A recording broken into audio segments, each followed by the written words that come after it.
गांव की धूल भरी पगडंडियों पर जहां जीवन की हर सांस संघर्ष की कहानी कहती थी, वहीं एक छोटे से घर में श्यामा देवी का जीवन मिट्टी के बर्तनों की खुशबू में रमा हुआ था। उनके दिन सुबह से शाम तक मिट्टी गूंथने, बर्तन बनाने और उन्हें हाट में बेचने में बीतते थे। उनकी जिंदगी बस अपने बेटे लल्लन के इर्द गिर्द घूमती थी। लल्लन नाम भले ही सीधा सादा था, पर उसकी आंखों में सपनों की चमक थी और दिमाग में ज्ञान की प्यास। वह गांव के सरकारी स्कूल में सबसे होशियार बच्चा था, पर गरीबी ने उसके बचपन को भी छू लिया था। स्कूल से लौटते ही लल्लन अपनी माँ का हाथ बंटाने लगता। लल्लन बेटा, जरा ये घड़े धूप में रख दे। शाम से पहले सूख जाएंगे तो हाट में ले जाने होंगे। देख कितनी तेज धूप है आज। जी माँ, बस यह हाथी बना लूं, फिर रखता हूँ।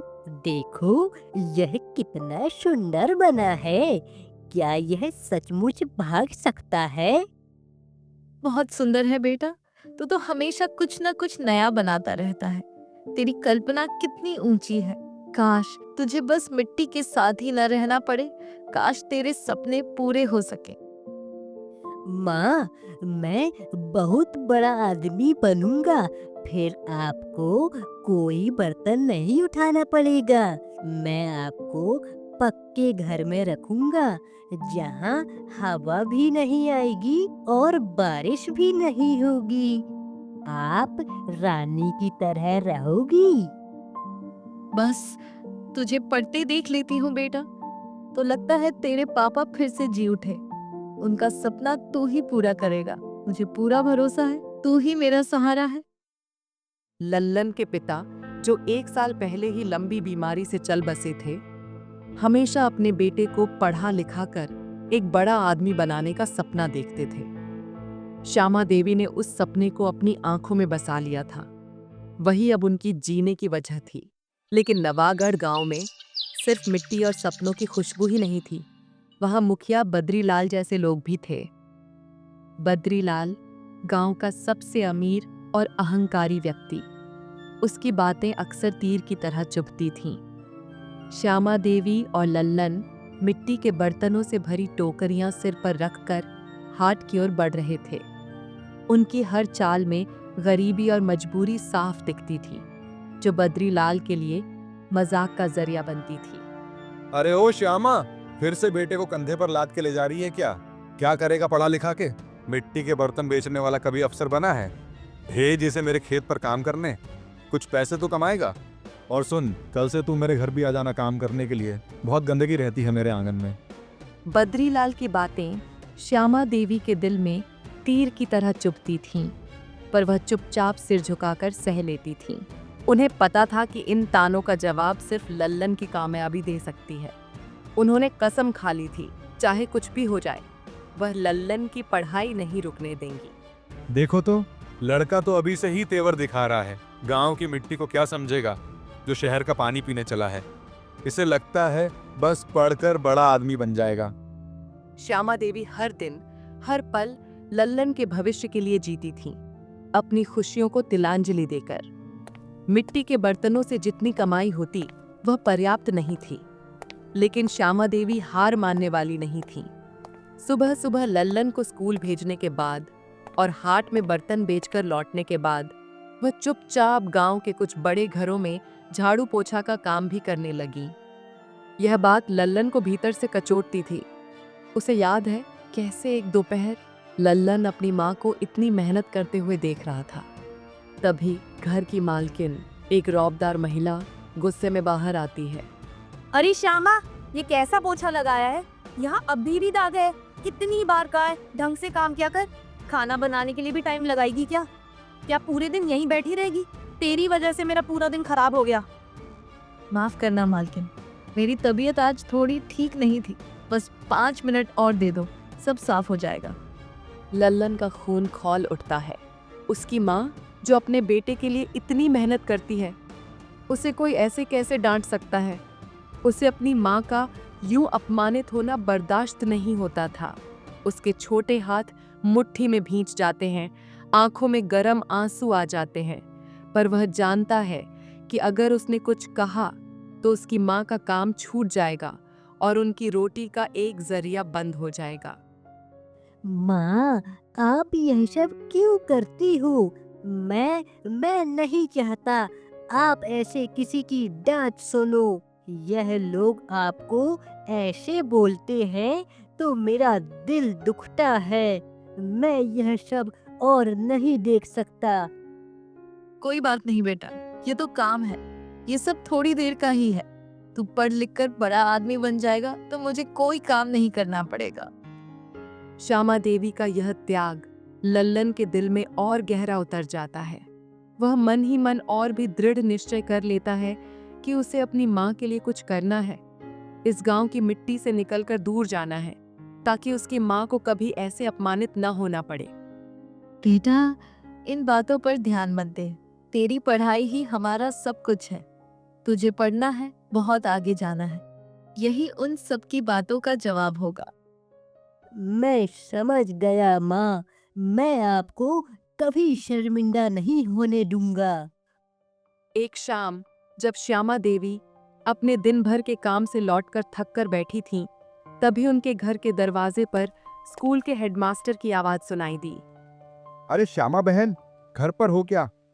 अरे रे मास्टर साहब, आइए आइए, अंदर आइए। आज कैसे आना हुआ? अरे श्यामा बहन, मैं तुम्हें खुशखबरी देने आया हूँ। तुम्हारा बेटा तो बहुत होशियार है। तुम्हें पता है, उसने हमारी स्कूल में टॉप किया है और पूरे जिले में भी उसका नाम आया है। मास्टर साहब, ये तो बहुत खुशी की बात है। मेरा लल्लन, उसने टॉप किया। मुझे तो विश्वास ही नहीं हो रहा। हाँ बहन, अब एक बात बताओ, इसके आगे की पढ़ाई का क्या सोचा है? क्योंकि अपनी ये स्कूल तो बस 10वीं तक ही है। मास्टर साहब, आप ही बताइए, मैं क्या करूं? मुझे तो बस मिट्टी के बर्तन बनाने आते हैं। इतनी पढ़ी लिखी भी नहीं हूँ। शहर के बड़े स्कूलों का तो खर्चा भी बहुत होगा।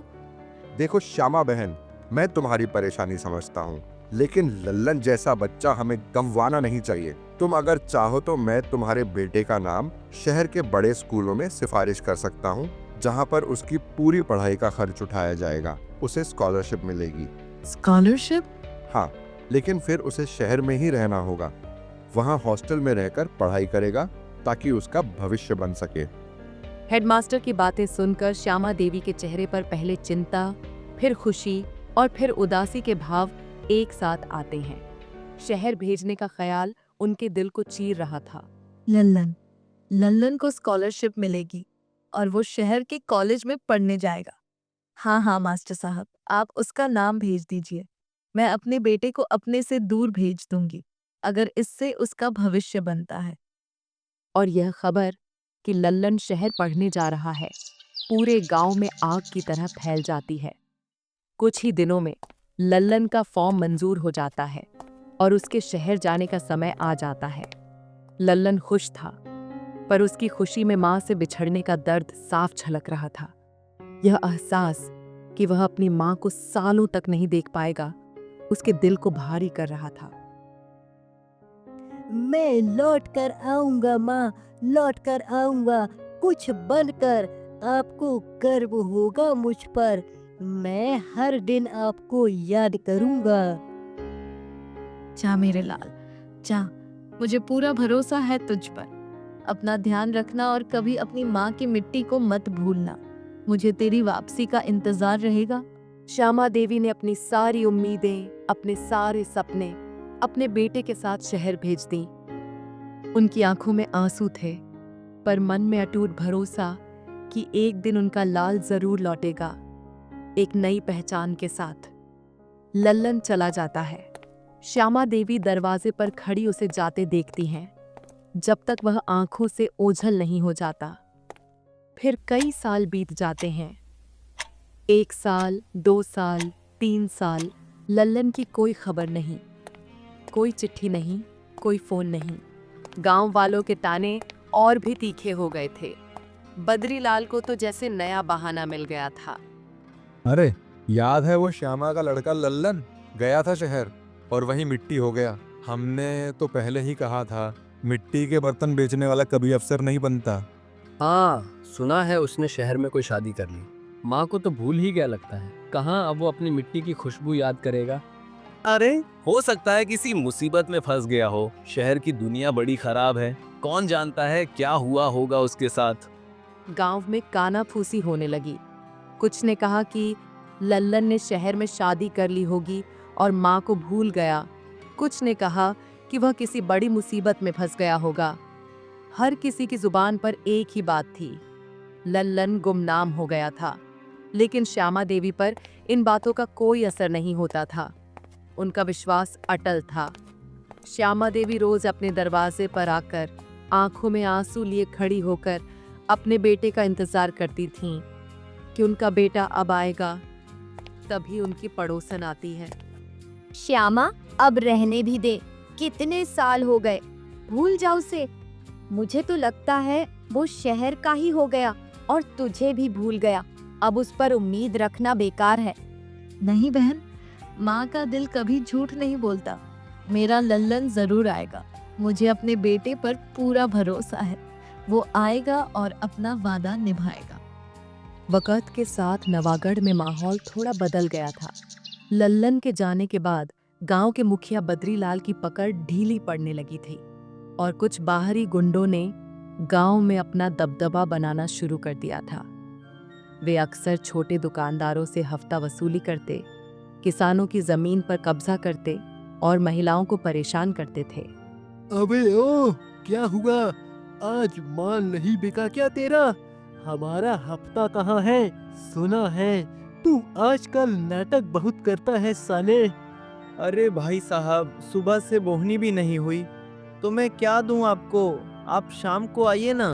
कल नहीं, अभी चाहिए, नहीं तो तेरी दुकान तोड़ देंगे और तुझे गांव से बाहर कर देंगे, समझ गया? गांव वाले इन गुंडों से बहुत परेशान थे, लेकिन बद्रीलाल भी अब उन्हें रोक नहीं पाता था। सब डर के मारे सहमे रहते थे। कोई आवाज उठाने की हिम्मत नहीं करता था। ओ हसीनाओ, कहाँ जा रही हो? इधर आओ, थोड़ी गपशप हमसे भी कर लो। तुम्हें अकेले जाते हुए डर नहीं लगता क्या? चलो जल्दी बहन, ये लोग हमें परेशान करेंगे। इनकी बातों पर ध्यान मत दो। अरे क्यों भाग रही हो? हम तो बस प्यार से बात कर रहे हैं। तुम्हारा दाव तो अब हमारे भरोसे चलता है। गांव में यह माहौल महीनों तक चलता रहा। गुंडों का डर इतना बढ़ गया था कि शाम ढलते ही सड़कें सूनी हो जाती थीं। गांव वाले अपनी समस्याओं को लेकर बद्रीलाल के पास जाते, लेकिन वह भी अब बेबस हो चुका था। मुखिया जी, अब कुछ करो। ये गुंडे हमें जीने नहीं दे रहे। हमारी बेटियों का बाहर निकलना मुश्किल हो गया है। अब हम कहाँ जाएं? हाँ मुखिया जी, और वो पानी की समस्या भी बढ़ती जा रही है। कुएं सूख रहे हैं और शहर से पानी लाने में बहुत खर्च लगता है। हमारे पास तो पैसे भी नहीं बचे हैं। मैं क्या करूं? ये बाहरी लोग हैं, मेरे भी बस में नहीं आ रहे। मैं कोशिश कर रहा हूं, पर पुलिस भी हमारा साथ नहीं देती। लगता है अब हमें ऐसे ही जीना पड़ेगा। गांव वाले निराशा में डूब गए थे। उनके चेहरों पर हताशा और खालीपन साफ झलक रहा था। उन्हें किसी चमत्कार का इंतजार था, कोई ऐसा जो उनकी मदद कर सके। ठीक उसी समय एक अजनबी गाड़ी गांव में प्रवेश करती है। उस गाड़ी की आवाज़ ऐसी थी मानो कोई बहुत बड़ी महंगी गाड़ी हो। उसकी आवाज़ पूरे गांव वालों को सुनाई पड़ती है। उस गाड़ी की आवाज़ ने सन्नाटे को तोड़ा। गांव वाले अपने घरों की खिड़कियों से झांकने लगते हैं। ये कौन आ गया? इतनी बड़ी गाड़ी तो हमने कभी देखी भी नहीं। जरूर कोई नेता होगा। जरूर कोई शहर का बड़ा आदमी होगा, शूटिंग वूटिंग के लिए आया होगा या किसी नई योजना का ऐलान करने। गाड़ी के रुकते ही उसमें से एक अजनबी आदमी बाहर निकलता है। उसके सूट बूट, उसके चेहरे पर आत्मविश्वास और उसकी चाल, सब कुछ गांव वालों के लिए अजूबा था। नमस्कार मुखिया जी, आप कैसे हैं? नमस्ते बाबूजी, आप कौन हैं और नवागढ़ में कैसे आना हुआ? हमने तो आपको पहले कभी नहीं देखा। मैं यहाँ गांव के विकास के लिए आया हूँ।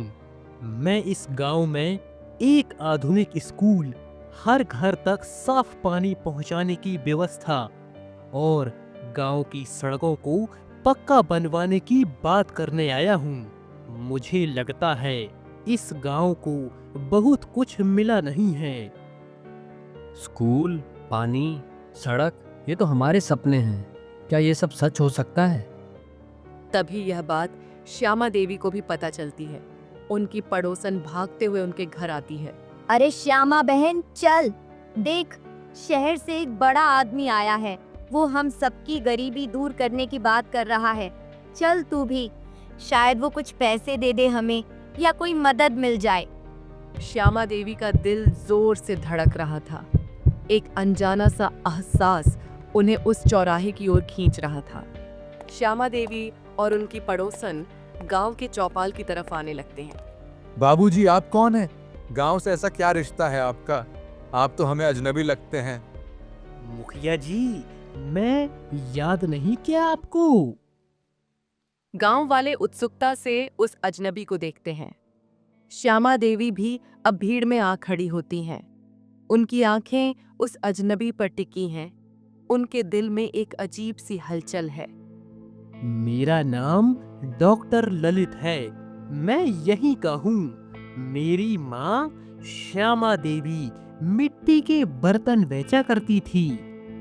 जैसे ही श्यामा देवी का नाम उसके मुंह से निकला, पूरे गांव में जैसे बिजली दौड़ गई। हर कोई श्यामा देवी की ओर देखने लगा, जो भीड़ में एक किनारे खड़ी थीं और उनकी आंखें नम थीं। उन्हें अपनी कानों पर विश्वास नहीं हो रहा था। श्यामा देवी का पूरा शरीर कांप रहा था। मेरा लल्लन, मेरा लाल लल्लन, तू आ गया? तू सच में आ गया? मैं तो सोच रही थी सपना है। माँ, मैंने वादा निभाया। अब तू आराम करेगी। इन हाथों ने बहुत मिट्टी उठाई है। मैंने अपनी मेहनत से यह सब कमाया है, सिर्फ आपके लिए। तू ही मेरा संसार है बेटा। आज तेरे पिताजी भी ऊपर खुश होंगे। उनका सपना सच हो गया। मेरा लाल इतना बड़ा आदमी बन गया। माँ, मुझे पता है आपने और गांव वालों ने मेरे लिए कितनी चिंता की होगी। मैं शहर तो गया था पढ़ने। मुझे वहाँ भी स्कॉलरशिप मिली थी। मैंने जी जान लगाकर पढ़ाई की। फिर मुझे एक और बड़ी स्कॉलरशिप मिली, जिससे मुझे अमेरिका में आगे की पढ़ाई करने के लिए मौका मिला। वह 2 साल का कोर्स था और मैं किसी को खबर नहीं दे पाया, क्योंकि मैं चाहता था कि जब मैं लौटूं तो पूरी तरह तैयार होकर लौटूं। बस मैं आपको बताना चाहता था कि मैं कभी आपको भूला ही नहीं, एक पल के लिए भी नहीं। मुझे माफ कर दो बेटा ललित। मैंने तुम्हें और श्यामा को बहुत अपमानित किया। मैंने तुम्हारी लगन को नहीं पहचाना। मैंने तुम्हारी गरीबी का मजाक उड़ाया। मुझे आज अपनी बातों पर बहुत शर्म आ रही है। मुखिया जी, यह सब क्या कर रहे हैं आप? पुरानी बातें भूल जाइए। अब हम सब मिलकर नवागढ़ को एक नया रूप देंगे। यह गांव हमारी मिट्टी है और हम इसे कभी नहीं भूलेंगे। हमें मिलकर इसे और बेहतर बनाना है। लल्लन की बातें सुनकर श्यामा देवी की आंखों में संतोष और गर्व छा गया।